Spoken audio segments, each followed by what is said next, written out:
Hi everyone, today we're going to work on the practice test for the Inequalities big quiz. And so we're going to go through some of these to make sure you guys understand. So the first thing we're going to do, we're going to read through question 1, then we're going to go back and annotate some of our important information. So John wants to make a minimum of $425 this week. Write an inequality to represent the situation. So first of all, a minimum. Okay, when we talk about minimum, that means that is the lowest amount that he wants to make. So we're going to be comparing the money he makes to $425. Okay, and we're going to be writing an inequality to represent this situation. That 425 is important. So the money he makes, the minimum, the lowest possible amount he wants to make is $425. So he really wants to make more than $425, or he can make equal to. Now, we don't want to leave in words. We want to put variable. So we can just use, this is about John. So J can be greater than or equal to 425. And so it's showing the money John makes is going to be $425 or more. All right, number 2, this tells us to solve and graph on a number line. So we're going to solve this just like we would solve an equation. I'm going to start by drawing my line down the middle. And my first step in this inequality is going to be to distribute. Now, outside the parentheses, I have this -6. So that's what I'm distributing, is this -6. Now, this -3 is staying here. -6 times +4x will give me -24x. And -6 times +6 is -36. And I'm going to bring down that sign. Now, my next step I'm going to look at is combining like terms. On the left side here, I have -3 and -36. So I'm going to combine those together. Since they're both negative, we're just going to add them together. 3 plus 36 is 39. And we're going to keep that negative sign in front. So I'm going to write everything else just like it was. All right, my next step here, I need to move this -39. The opposite or inverse operation of -39 is adding 39. So I'm going to add 39 to both sides. Now, when you have a negative and a positive being added together, okay, first of all, the symbol of your answer, the sign of your answer, is going to be from the one that's furthest away from 0. So this 111, it's negative, that's furthest away from 0. I know my answer is going to be negative. So then all I have to do is take my numbers, and I'm going to subtract. Okay, so here I'm going to borrow. I have 11 minus 9, which is 2. And 10 minus 3, which is 7. So I have -72. And -39, +39 added to 0. Now I have -24x is greater than -72. So in order to get x alone, this is -24 times x. When the number is touching the variable, that's multiplying. So I'm going to divide both sides by -24.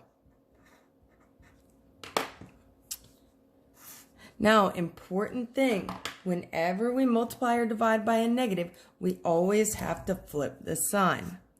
So we're going to flip our inequality sign here. Okay, so now, instead of, first of all, those are going to divide to give me 1x, but instead of greater than, I'm going to have less than. A negative divided by a negative is a positive, and 72 divided by 24 is 3. Now we're being asked to graph this. So I'm going to start with my number line. I need 3 somewhere in the middle here.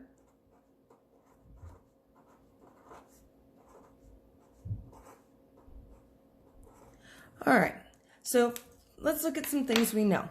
We know we're going to have a dot on 3 because that's the number in our inequality. Now this does not have the equal sign. So that tells me we're going to have an open circle. So I'm going to start with an open circle on 3. Now this is less than.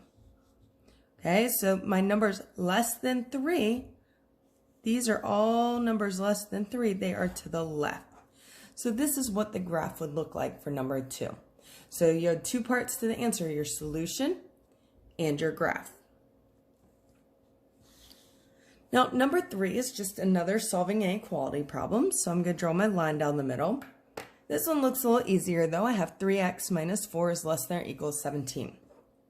So my first step, I have to do the inverse operation of this minus 4. So I'm going to do the opposite, the inverse, and I'm going to add 4 to both sides. Now, negative 4 plus 4 adds to give me a 0. So I'm left with 3x is less than or equal to 17 plus 4, which is 21. Now, my next step, I have to get x alone. This is 3 times x. The opposite or inverse of multiplying by 3 is dividing by 3. Now, this one, I'm not going to have to flip my sign. I'm dividing by a positive number. When you divide by positives, you don't have to flip the sign. So 3 divided by 3 gives me 1x, or just x. And 21 divided by 3 is going to give me 7. So for my answer here, I get that x is less than or equal to 7. Now, number 4 is a little bit different. It's giving us the graph, and it's asking us to write the inequality that goes with the graph. So I know, and I can use any letter here. I'm just going to go with x. And I know that we're starting with negative 5, because that's the number the dot's on. Now, since that's a closed circle, that tells me that we're going to have an equal to as a part of our symbol. And all these numbers here, 0, 1, it keeps going forever, 10, 100. These are all numbers that are greater than negative 5. They are bigger than. So that's all we're doing. This is our solution. All right, number 5, we're back to solving here. So again, I'm going to draw my line right down the middle. Now I got a lot going on here, so first thing I'm going to do is check for like terms. And I do have some. On the left here, I have negative 8x and I have 2x. Negative 8x plus 2x. And this is where using a number line might be really helpful to add. Okay, negative 8x plus 2x is negative 6x. Now on the right here, I also have some like terms. I have negative 5x plus 6x. Okay, this is the same as 6 minus 5, which is the same as just 1x or x. All right, next step. I see x's on both sides. So I'm going to move this one, this negative 6x, because there's other stuff over here. So the opposite of negative 6x is positive 6x. So I'm going to add 6x to both sides. Now, negative 6x plus 6x gave me 0. So I'm left with negative 16 is less than, and this x is really 1x. So 1x plus 6x is 7x. Again, we're trying to isolate the variable or get it alone. So I'm going to divide both sides by 7. And 7 divided by 7 is just going to give me 1x or x. Oops. Now, the problem with it like this, first of all, it's okay to have a fraction. We can't divide 16 by 7, so we can just leave it as an improper fraction. That does not mean it's wrong. That's okay.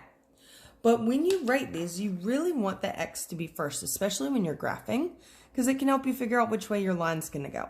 So I'm going to write my x first, and then my negative 16 over 7. Notice how the open part, the big part, the mouth, if you think of it as an alligator mouth, like you learned in elementary school, notice how that's pointing to the x. When we flip it around, because we're not flipping it around because we multiplied or divide by a negative, we're just flipping it to change the order. So notice it is still, the big part is still pointing toward the x. So we need to keep it that way.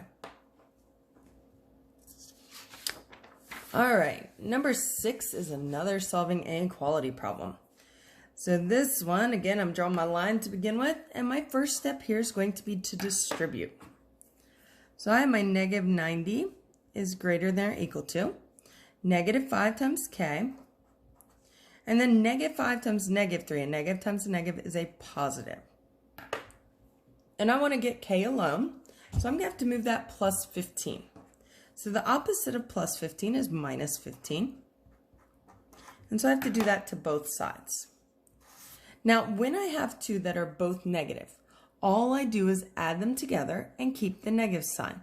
So this is going to give me negative 105, which I meant to write in blue there. Let's rewrite that. So negative 105, I'm still keeping my sign, and that's greater than or equal to negative 5k. And to the right here is 15 minus 15 gave us 0. So we still need to get 5k alone, k alone, so we need to get rid of this negative 5 here. This is negative 5 times k. The opposite of multiplying by negative 5 is dividing by negative 5. And I'm going to move over here to write my answer. Now, a negative divided by a negative is going to give us a positive. So 105 divided by 5 gives us 21. And this one, I also have to flip the sign. Since I divided both sides by a negative 5, I'm going to have to flip the sign. And that's going to be very important. So instead of greater than or equal to, now I have less than or equal to. And then I have k. Again, we don't really like it written that way, so we're going to change it around and write it so the k is first. So I'm going to flip it. I'm going to have k. And notice the mouth was toward the k again. I'm going to switch it. K is greater than or equal to 21. The other way is not wrong. It's just typically you don't see it written that way. All right, number 7, we have to write an inequality that matches this graph. So first of all, I'm going to use x again. You can use any letter. And it's on 6. Now, this is an open circle. It's not colored in, so there's not going to be an equal to part. No line underneath. And when I look at it, all the numbers on the line are all numbers that are smaller than 6. 5, 2, -2, -100, and so on. So those are all numbers that are less than 6. And there's our inequality for that one. All right, number 8. A ream of paper costs $5. Mrs. Rose has a $27 gift card to Staples. The inequality 5x is less than or equal to 27 can be used to find the number of reams of paper x that Mrs. Rose can buy with $27. Describe the number of reams of paper that Mrs. Rose can buy with $27. Notice this says describe. Okay, it's not asking us to give an inequality, it's asking us for a description. So in order to find that, we're actually going to have to solve this. Now there's a lot of numbers in here, but it's really just wanting us to look at this. Now the trick with this one is things are not going to go in evenly. I can divide both sides by 5, and when I look at this, 5 doesn't go into 27. Okay, and when you go to a store, you can only buy whole reams of paper, whole packs of paper. So if I'm dividing 27 by 5, 5 goes in 27, 5 times 5, 25. And I'm going to bring this down. 5 goes in 24 times. 5 times 4, 20. And that's nothing left. But I'm not going to buy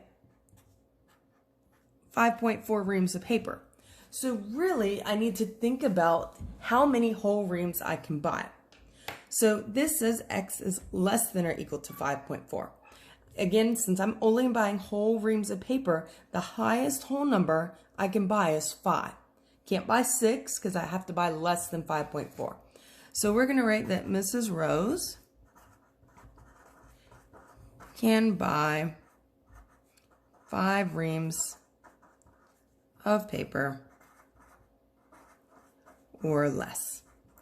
Now, we would have to really think about that as well, because we also wouldn't be talking about negative numbers. So it's really just talking about I could buy 0, 1, 2, 3, 4, or 5 reams of paper. There's no decimals, there's no negatives. We have to think about what a reasonable answer would be there. All right, number 9, we have to describe the difference between an equation, an expression, and an inequality, and write an example of each. So we have an equation, an expression, and we have an inequality. So first of all, an equation always is going to have an equal sign. An expression does not have an equal sign. And an inequality has things like greater than, or less than, or greater than or equal to, or less than or equal to. So those are the things that we'll be looking for when we're making comparisons. So we need an example of each. An equation could be just something like 2x plus 5 equals 10. An expression could just be the left side of that, 2x plus 5. There's no equals. There's no solving for anything. And an inequality could be 2x plus 5 is less than 10.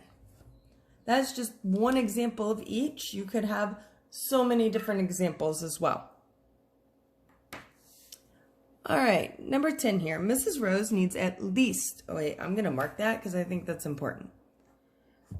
If I need at least 72 newspapers, at least means I need that many or more.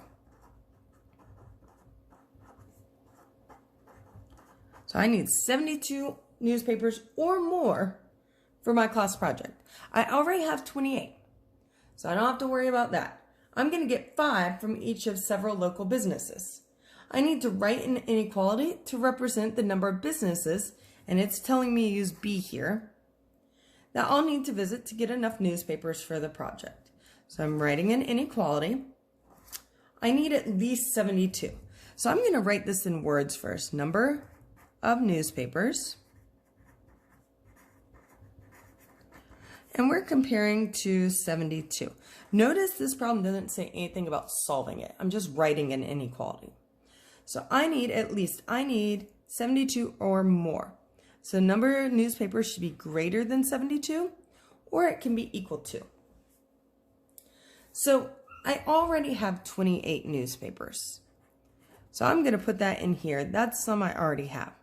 Plus I'm going to get some more. I have to get 5 from each business. So I'm going to take 5 and multiply it by the number of businesses, 5 times B. And that's going to help tell me how many businesses I need to visit in order to get enough newspapers. So I could visit 6 businesses, 5 times 6 plus 28, and I could see if that would be enough to get me my 72. Okay, you could try different numbers, or we could solve it in order to see how many businesses I'm going to need to visit. All right, we're going to solve some more. Okay, number 11, solve and graph. This is a one-step inequality. It says x divided by 7 is less than 4. Well, the opposite or inverse of dividing by 7 is multiplying by 7. And I need to do that on both sides. So here, the 7 divided by 7 just gives me 1x. And 4 times 7 is 28. Now, I need to fit this on a number line, so I'm going to just do 28, 29, 30, 31, 32, 33, 27, 26, 25, 24, 23. All right. So if we look at this one, I start on 28. And because there's no equal to, that tells me we're going to have an open circle. Then, okay, x is less than 28. All the numbers less than 28 are to the left. And so that's what our inequality is going to look like. So part of our answer was our solution. Part was that inequality.